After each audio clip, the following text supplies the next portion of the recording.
You are listening to the Scars and Guitars podcast. My name's Andrew Mackay-Smith, and this is a conversation with Eduardo O Gil.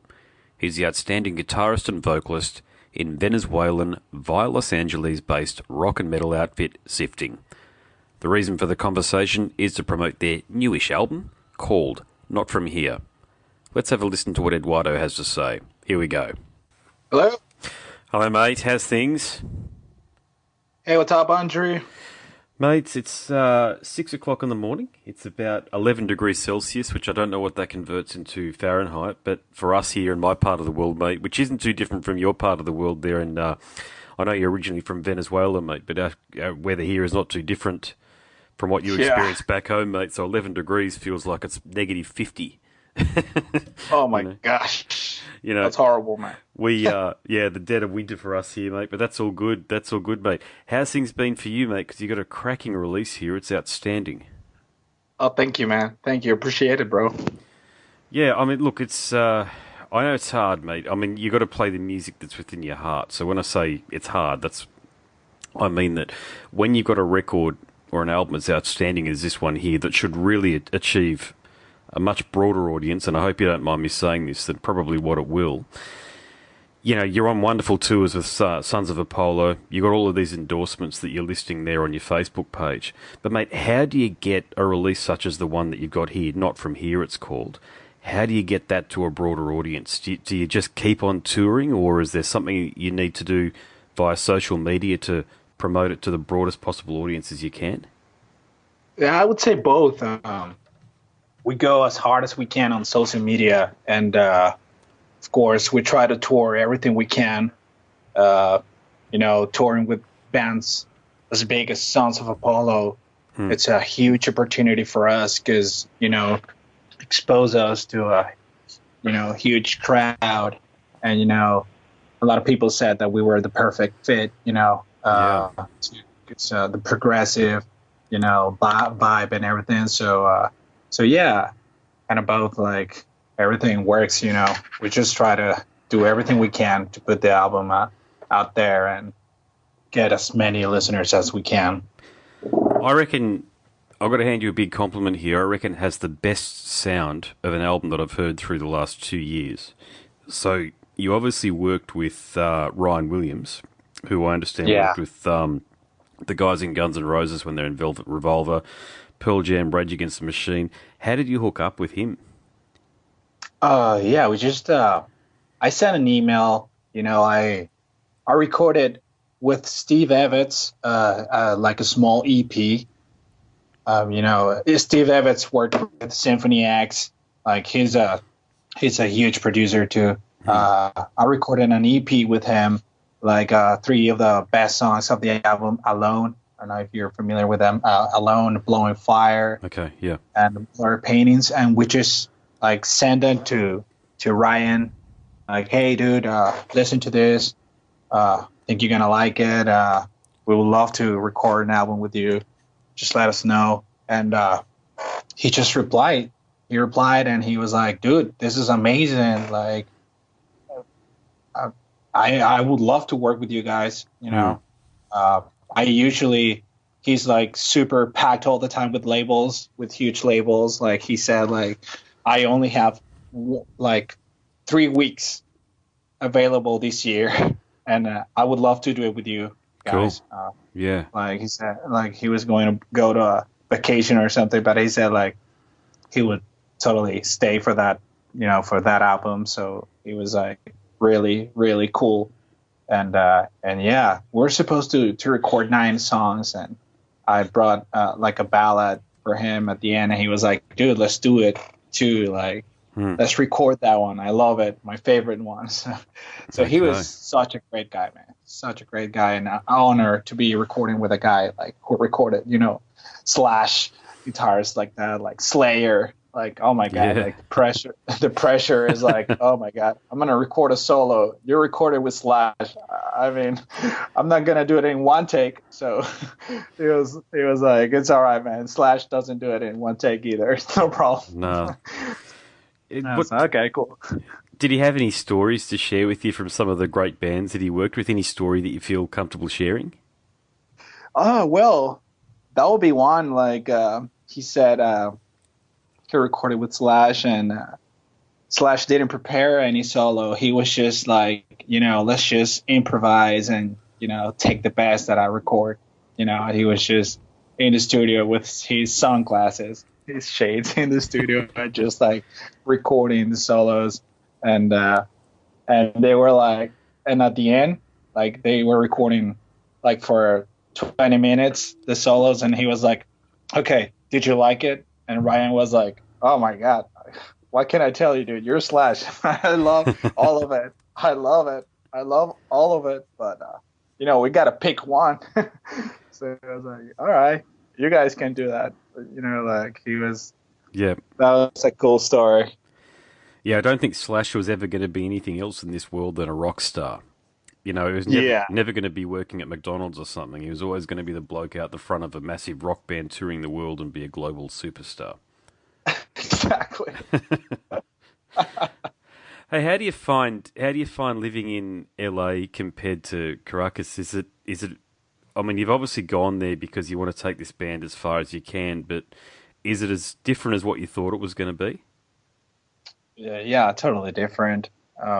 Everything's different, from weather to the people to everything. The industries here, the music industries here, and everywhere you go, you just see music everywhere, and it's just like anyone that you could ever imagine. Like, hey, I love this producer. Oh, he lives here in LA. Oh yeah, I love this producer. Oh yeah, he lives right here by the street. So it's funny, man. Everyone lives here from the industry, like most people, and yeah, I love that. Like, it's I feel in my environment, my natural environment. Like every time I go to NAM, like all the people I know, they're always like, hey, let's just have a coffee, back home, in LA. Just everyone's there, so it makes things pretty easy, way easier than someone that's in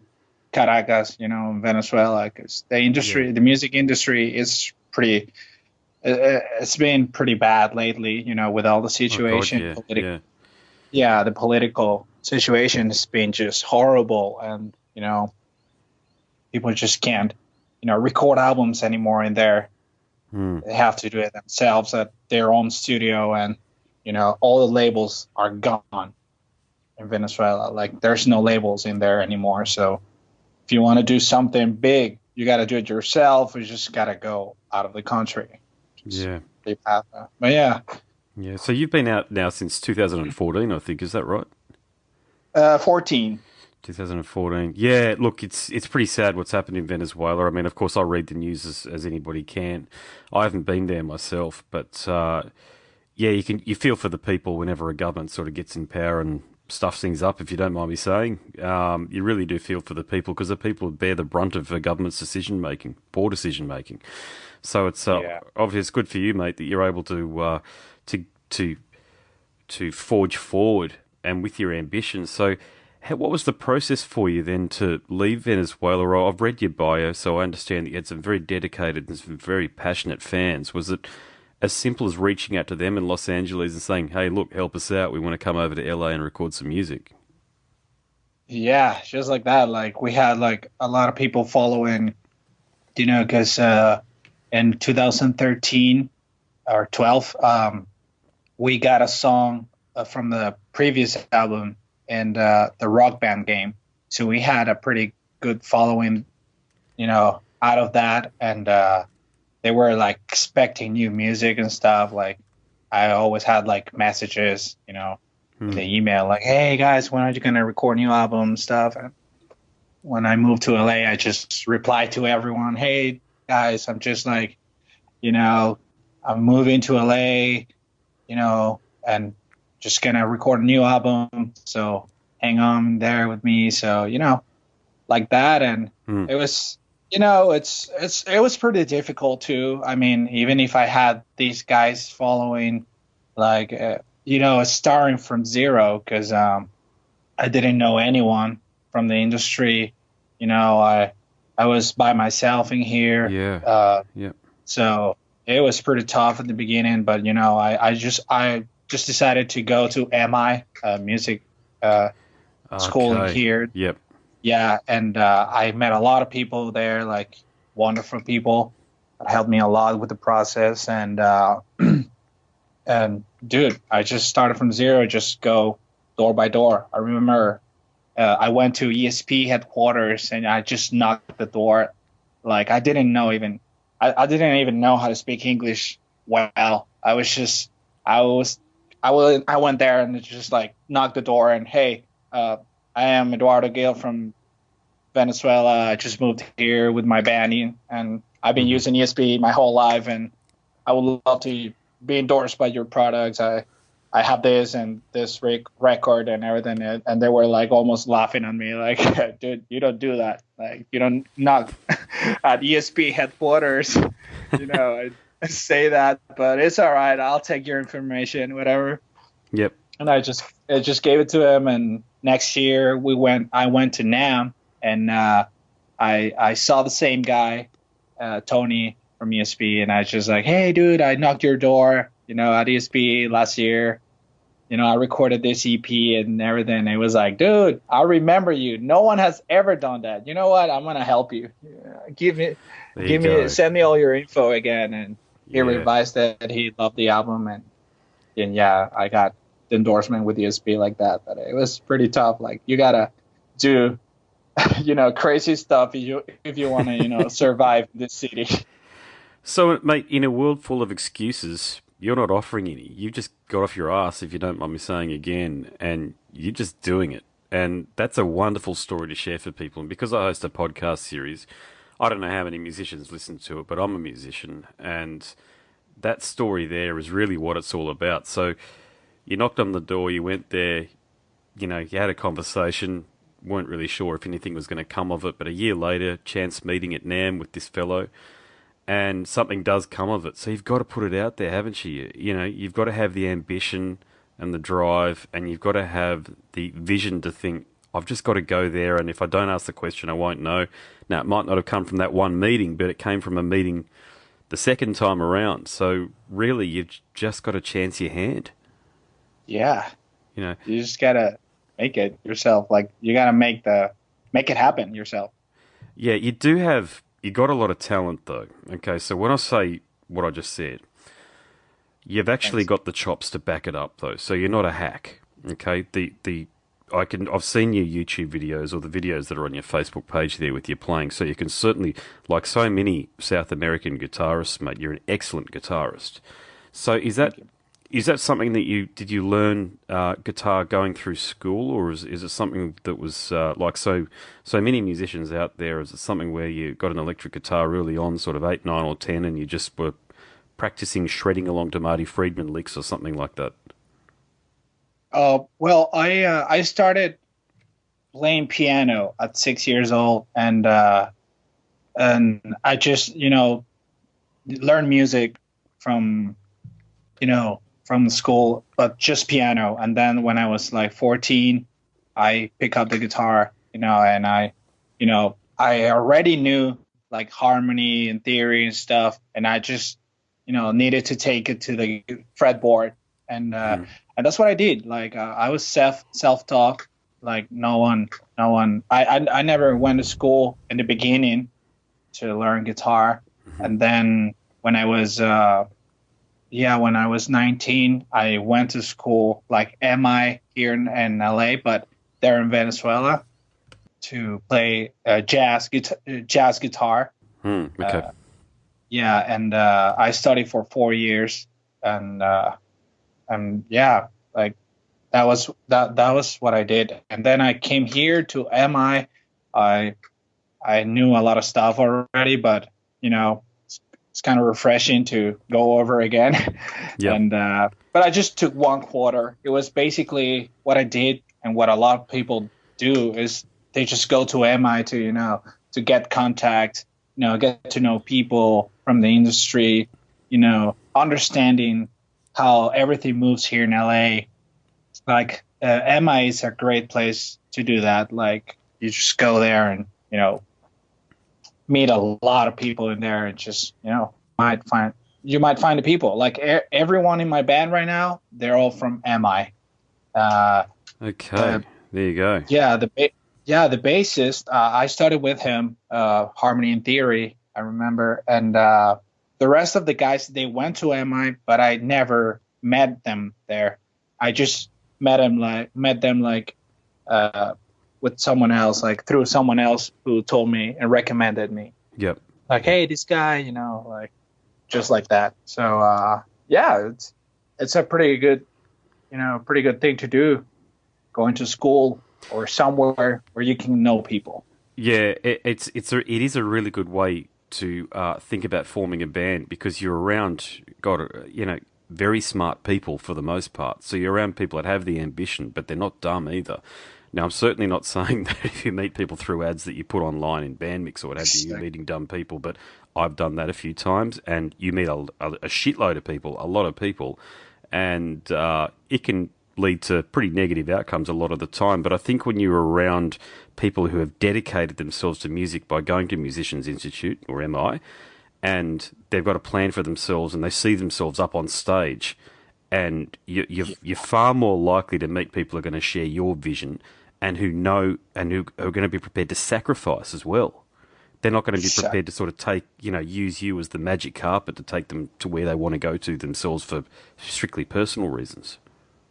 Yes, exactly. Yeah, that's a good thing about MI. Like everyone there is going because they want to. It's not like law school, that, oh yeah, my dad's a lawyer, so I just ended up coming here to law school, like, or something like that. Yeah. Oh yeah, I just want to make money, so I'm just an engineer. No, like musicians, like they know they're gonna be broke like half of their lives, and but they go anyway to study there, and that means a lot. That means that all those guys in there, they just want to make it and work and do whatever it takes. So that's a good place to go. I like the fact that you've got a lot of merch available for people to purchase as well, because I speak to a lot of bands and a lot don't have even any merch at all that fans can come and support the band via. So you're giving people a lot of opportunities to support you. So have you got a strategy organised there with the t-shirts and the like? Do you do the designs yourself? Well, I have a really good friend from back in Venezuela, and he's a really good designer. He actually designed the first two albums, artworks, and yeah, he's been, just like, hey, dude, I have this, I always tell him to do it every time you can, like, anytime you can do like a cool design and send it to me, that would be cool. I would buy it from you. So he actually played drums in Sifting. So he's a fan. And also his family, so he wants Sifting to make it, as much as I do. So he's always like creating stuff, for Sifting to sell or something, so Cool. He's been, and every time we go on tour, we try to, come out with new merch, because we know, like, every time, people go to our shows, they're expecting to get, something new, because, oh, I already bought that one. Oh, I already bought, Cool. I already bought all that. So every time we go on, like, in a US tour, we try to, get new merch. Actually, this last tour, we made a shirt especially for the tour with all the tour dates with Sons of Apollo. Nice. And yeah, that's the one that we sold the most for sure. Like, almost sold out. Like, people loved it. So yeah, that's something I would recommend to bands. Like, try to go. If you have like a great tour, US tour or something, just try to invest on that. That's gonna, for sure, it's gonna come back. And every time someone wears your shirt, it's publicity for you too. Yeah, it's so, advertising. Yeah, that's right. And you made a really good point there about the band T-shirts that have the tour dates on the back of them. Obviously, being in Australia, we're far away from just about everywhere else, and a lot of the time bands come down here and they don't have dedicated tour T-shirts. Now, I watch a lot of bands, obviously, because this is what I do, and I make a point of buying the band T-shirts. I don't even wear them, to be honest with you. I just collect them. but it still surprises me the amount of bands that don't have the vision to reach out to a merchandiser locally or bring their own T-shirts, whatever it might be, and have the tour dates on the back. They just bring a standard tour T-shirt that might have the the band logo on the front and maybe an image or a graphic on the back. But fans love things that are personalised, don't they, as a genuine memento of a tour or an event that they've attended. Yes, so they can say I was there. People love that. So just want to feel that I was there in that tour, and this is the shirt. Like I was there too.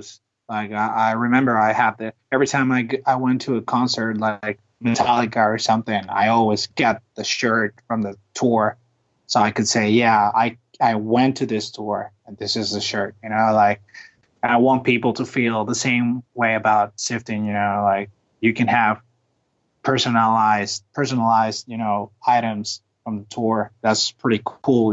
And we have our own picks too. We have an endorsement with Intune, and they always send like great picks for us, like custom, and we always like give away tons of them in the shows. So the people's always posting about it, like, hey, I went to this concert last night, it was amazing, Sifting guys, you got to check them out, here's the pic.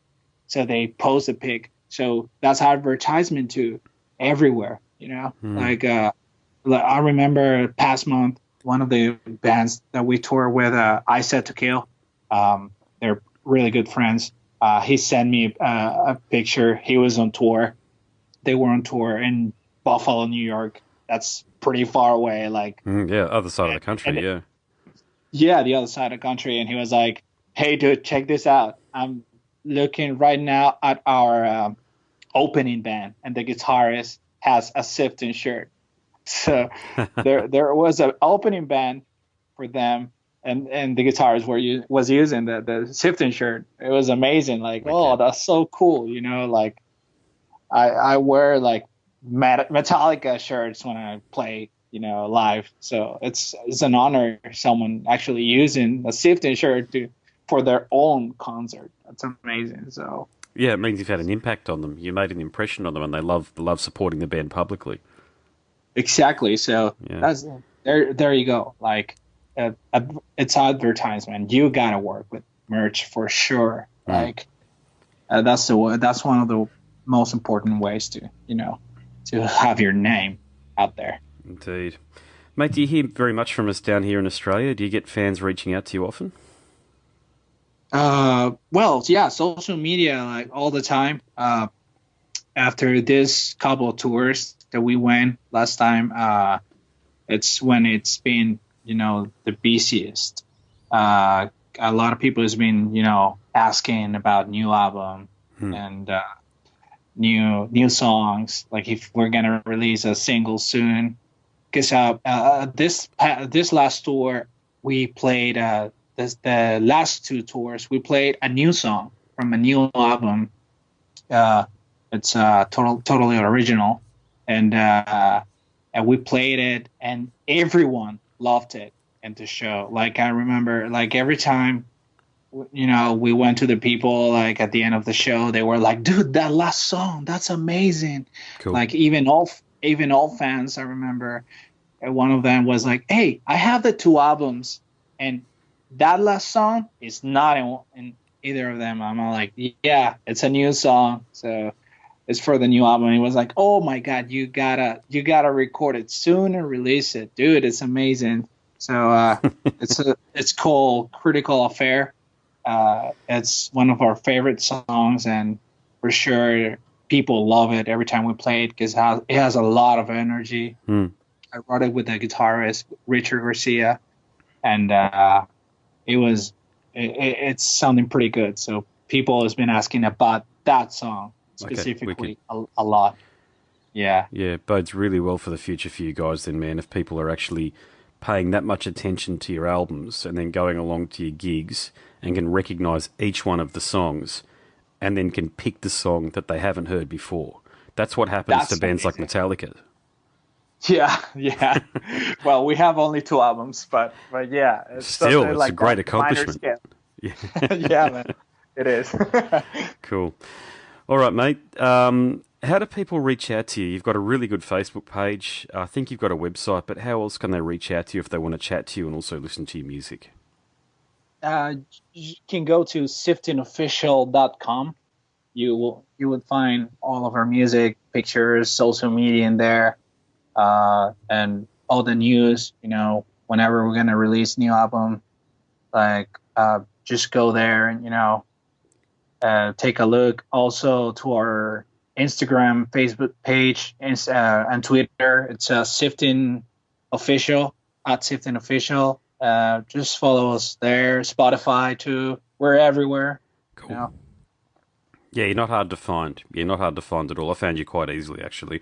I always do that just to sort of check how easily I can find a band and therefore support a band. And I found you guys very easily. To anybody out there listening, they're certainly available.